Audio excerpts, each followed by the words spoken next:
All right, so today we are going to be looking at some philosophy notes that you sent us. Okay. And the titles here are really interesting. Yeah. The Wisdom Within and Know Thyself. Mhm. So clearly you're on this quest for some pretty big answers. Right. I am really curious to unpack this with you. Yeah. I mean, it does seem like you're trying to grapple with some pretty fundamental questions about Yeah. human potential, our place in the world and things like that. Yeah. It's classic philosophy. Yeah, exactly. Yeah. And speaking of classic philosophy, Yeah. there's this quote from Socrates that really jumped out at me from your notes. Mhm. The unexamined life is not worth living. Oh, yeah. What a statement, right? Yeah. It's pretty intense. I mean, is he saying we all need to quit our jobs and become philosophers? I mean, that's a great question. Yeah. It definitely makes you stop and think. Right. I don't think he's necessarily saying that everyone needs to, Right. get a PhD in philosophy. Yeah. But I think he's getting at something much deeper here. Okay. This idea of, examining our lives. Yeah. That to me speaks to cultivating a more conscious and intentional way of being in the world. So more than just blindly going through the motions. Precisely. Yeah. Okay. It's about really actively engaging with the world around us, but also with our own internal landscape. Okay. So questioning our assumptions, Right. exploring our values, Yeah. and really considering what gives our lives meaning and purpose. Right. And I think that resonates with a lot of what I'm seeing in your course materials. Yeah, I noticed that too. There's a big emphasis on self-reflection and awareness. Yeah, for sure. But what I'm struggling with is Yeah. how do you actually put this into practice? Right. How does examining your life actually translate to everyday decisions? That's where it gets really interesting, right? Yeah. These philosophical ideas, Yeah. as abstract as they might seem at Huh. times, they actually have a profound impact on how we structure Mm-hmm. our societies and even how we interact with each other Okay. on a daily basis. So give me a concrete example. Sure. How does philosophy actually shape our world? Well, take the concept of justice, for example. Okay. Think about our legal systems. Yeah. They're built on centuries of philosophical debate about Hmm. what constitutes a just and fair society. Yeah. From Plato's Republic Hmm. to modern theories of distributive justice. Right. These ideas have really shaped how we define things like rights, Yeah. responsibilities, and how we try to ensure fairness for everyone. Wow. I had never thought about it like that. Yeah. It's philosophy is the operating system running beneath the surface of our everyday lives. Exactly. Yeah. It really is the foundation That's so cool. for a lot of the things that we Mhm. take for granted. Yeah. And that brings us to another fascinating concept, I think, from your notes. Okay. Plato's ship analogy. Do you remember that? Oh, yeah, for sure. That one? There's some of the, yeah. Where everyone on the ship is fighting over the helm. Everyone's trying to steer the ship. I loved that analogy. Yeah. I think it feels very relevant to our current state of affairs. It does. It really does. Doesn't it? What do you think Plato was trying to say there? I think, to me, it's a warning about what happens Yeah. when we lack, a clear sense of direction, Mm-hmm. both as individuals and as, a society. Right. It's everyone's got an opinion, Right. but no one really knows how to navigate the ship. Right. So we end up just lost at sea, Yeah. maybe even crashing on the rocks. Yeah. Or just going in circles. Yeah, exactly. Not getting anywhere. Of ignorance. Yeah. Exactly. Yeah. Yeah, I think that's a really powerful interpretation. Yeah. And I think you're right on the money. Okay. Plato really believed that without knowledge, Yeah. without wisdom, Yeah. we're essentially rudderless, Right. right? At the mercy of, our impulses. Yeah. Yeah. And short-sighted desires. So how do we avoid becoming that chaotic ship? Right. Well, that's where I think this idea of the wisdom within Okay. really comes into play. And I think that ties in beautifully with this quote from Marcel Proust. Okay. The real voyage of discovery consists not in seeking new landscapes, but in having new eyes. I love that quote. It's a good one. But what does it actually mean to develop new eyes? Yeah. Is this where those awareness exercises from the Course come in? Yeah, I think so. Okay. It's about cultivating a different way Right. of seeing and experiencing the world. Okay. It's not just about accumulating information and knowledge, Mm-hmm. but it's also about learning to perceive things differently, Okay. to question our assumptions, Right. and to approach situations with more clarity and understanding. So it's about memorizing facts and more about developing a new perspective. Exactly. Okay. And I think, the course material emphasizes this Mhm. through practices like mindfulness, where you're encouraged to kind of pay attention to the present moment. Yeah. to become aware of your thoughts and your feelings, Mm-hmm. but to do so without judgment. It's like they're saying, hey, wake up and really see what's going on around you, Exactly. both internally and external. Pay attention. Right. And once you start doing that, Yeah. I think you'll be surprised by the insights that begin to emerge. Okay, I like that. Yeah. So it's about cultivating awareness, Yeah. but how do we translate that awareness into action? Right. There's a part in my notes where it says, Okay. ask yourself, what would a wise man or woman do in this situation? Yeah. It's almost like a challenge to put philosophy into practice. It is, and I love that idea. Yeah. Because that's where the real transformation happens, right? Yeah. It's not just enough to sort of like Think about it. be aware. Yeah. You have to actually put it into action. Right? So by stepping outside of our immediate reactions Mm-hmm. and considering like a different perspective, you Yeah. start to make, more intentional choices Right. rather than just reacting on autopilot. Right. It's like taking a pause before you hit the send button on that email, right? Exactly. Considering the bigger picture. Thinking before you speak, Yeah. considering the consequences. Right. And that's the beginning of living a more examined life, as Socrates would put it. Right. Okay, last thing I want to touch on before we move on Okay. is this quote from Epicurus, where he says, Okay. "It's never too early or too late to seek wisdom." I love that. I'm finding that very encouraging as I delve into all of this. Yeah. That's a beautiful sentiment and so true. Yeah, We can always choose to learn and grow, right. to expand our understanding of ourselves and the world around us. Hmm. It truly is a lifelong journey. I like that. So it sounds like this intro to philosophy course is less about providing all the answers Right. and more about giving you the tools to start asking the right questions. That's a great way to put it. Yeah. It's about equipping you with like the frameworks Mm-hmm. and the mindset to embark on your own personal philosophical journey. That feels very empowering. It is. It's not about like blindly accepting dogma, Right. but it's about like engaging in a process of self-discovery Absolutely. and critical thinking. That's where the real magic of philosophy lies. Yeah, I love that. Yeah. Okay, so we've talked about like cultivating awareness and seeing the world with new eyes, Right. but what does that actually look like in practice? Right. I'm picturing like sitting on a mountaintop meditating for hours. Yeah. Is that what these awareness exercises are all about? It can certainly involve practices like meditation, Okay. but it doesn't have to be that intense or formal. Okay.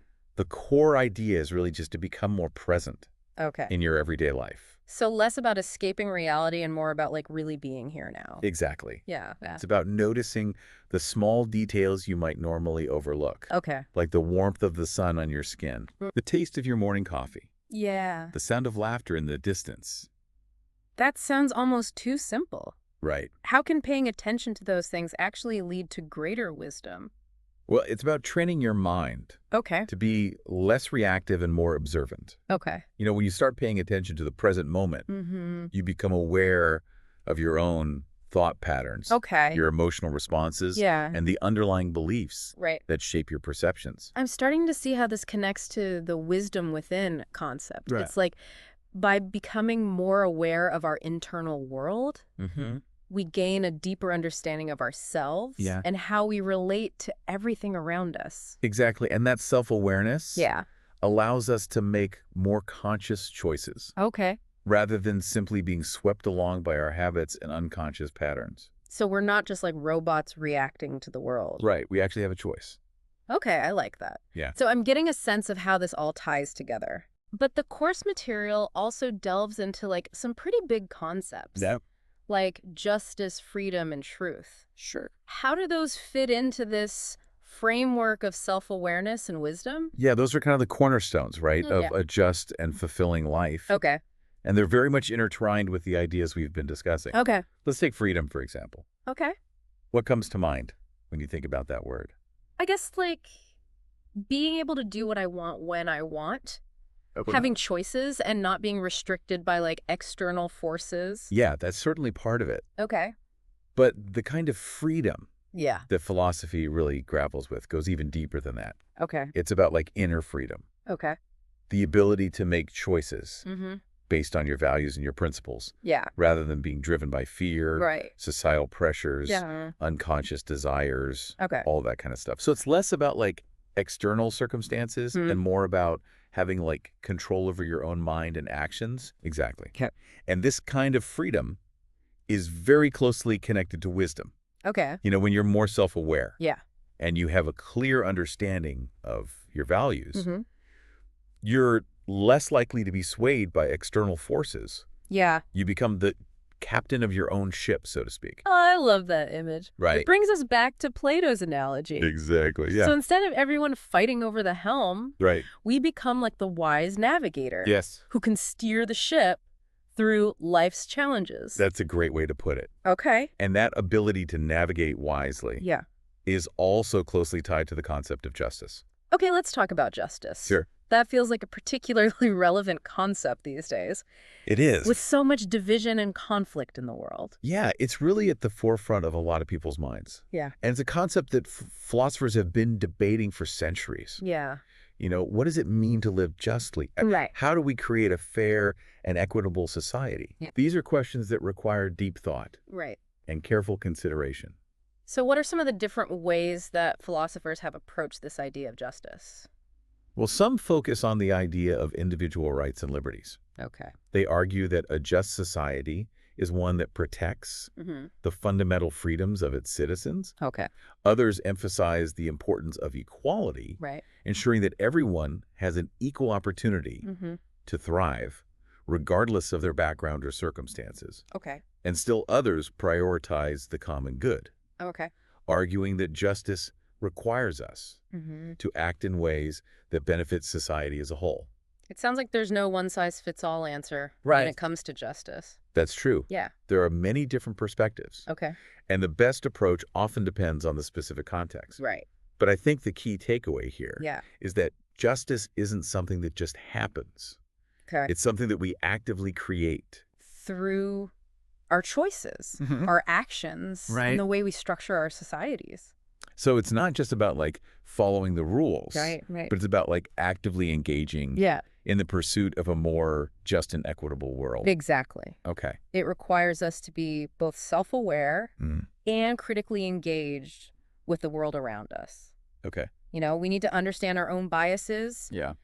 challenge injustice when we see it, and work towards creating systems Yeah. that uphold fairness and dignity for everyone. It sounds like both a personal and a collective responsibility. Absolutely. Yeah. Justice isn't something that can be achieved in isolation. Okay. It requires us to work together, to engage in dialogue, Sure. and to find common ground even when we disagree. So in a way, these seemingly abstract philosophical concepts Yeah. are actually quite practical. They are. They provide a framework Yeah. for navigating the complexities of life Yeah. and creating a more just and meaningful world. That's exactly right. Okay. And I think that's what makes philosophy so compelling Yeah. and relevant, even today. Yeah. It helps us make sense of our experiences, Right. grapple with difficult questions, and ultimately live lives Yeah. that are both fulfilling and aligned with our values. Okay, before we wrap up, I want to go back to this idea of truth. Okay, sure. It feels like we're living in an era where truth itself is up for debate. It does, doesn't it? How can philosophy help us navigate this confusing landscape?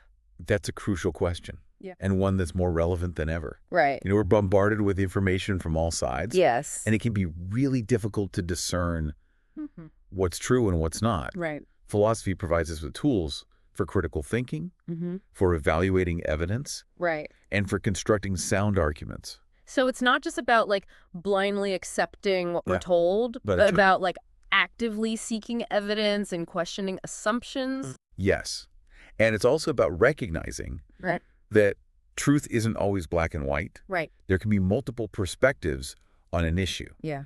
And it's important to consider those different viewpoints Okay. before forming our own conclusions. So instead of just seeking out information that confirms Right. our existing beliefs, Yeah, we should be open to challenging our own assumptions absolutely. and engaging with perspectives Yeah. that might differ from our own. That's a key element of critical thinking. Yeah. It's about being willing to change our minds Okay. when presented with new evidence Yeah. or a compelling argument. Right. And it's about recognizing that our understanding of the world Yeah. is constantly evolving. That makes sense. Yeah, So in a way, the pursuit of truth is an ongoing journey, it is. just like the pursuit of wisdom. That's a great way to put it. Yeah. It's a process of continuous learning, questioning, Right. and refining our understanding of the world around us. So it sounds like philosophy is less about finding like definitive answers Right. and more about equipping ourselves with the tools Yeah. to navigate life's complexities. That's a great way to summarize it. Yeah. It's about cultivating a mindset Okay. of curiosity, Mm-hmm. critical thinking, Right. and self-awareness. Right. And those tools can be applied to every aspect of our lives. Yeah. From our personal relationships Yeah. to our understanding of the world at large. It feels like this idea of wisdom within is really about recognizing that we already have the capacity for like deep thought. We do. And meaningful engagement with the world. We just need to learn how to tap into it. Exactly. Yeah. It's about cultivating those inner resources. Yeah. And developing the skills to apply them. Right. In real-world situations. Yeah, and that's a process that can continue throughout our lives. For sure. So if someone is feeling lost or overwhelmed by like the complexity of the world, right, exploring philosophy could be a good place to start. I think so, yeah. Almost like a roadmap for navigating those big questions. It provides a framework, for thinking critically, examining our beliefs, and developing a more nuanced understanding of ourselves and the world around us. Okay. It can be a powerful tool for personal growth and for creating a more just and fulfilling life. Okay, before we wrap up, I have one final question for you. Yep. If you were to give one piece of advice to someone just starting out on their philosophical journey, what would it be? I would say approach it with a sense of playfulness and curiosity. Okay. Don't be afraid to ask big questions, to challenge your assumptions, and to explore ideas that might seem strange or unfamiliar at first. That's great advice. Yeah. And it reminds me of something we touched on earlier. That idea of seeing the world with new eyes. Exactly. It's about approaching life with a sense of wonder. Yes. And openness. Always willing to learn and grow. Well said. And remember, philosophy isn't just for academics or intellectuals. It's for everyone. It's for anyone who wants to live a more examined and meaningful life. I love that. So to all of you listeners out there, we encourage you to continue Keep going. Exploring the world of philosophy. Yeah. Dive into those course notes. Read some books. Read some classic texts. Yeah. Engage in thoughtful conversations. That's some good discussions. And most importantly, start asking those big questions. Yeah, don't be afraid of the big questions. You might be surprised by the wisdom you find within yourself. You might be surprised what you discover. That's awesome. Yeah. Well, that's a wrap on our deep dive into the world of philosophy. It was a good one. Until next time, keep seeking, keep questioning, keep learning, and keep growing. Awesome. Please go to finneganswakenotes.net for a full explanation of the text, and please don't forget to hit the like button.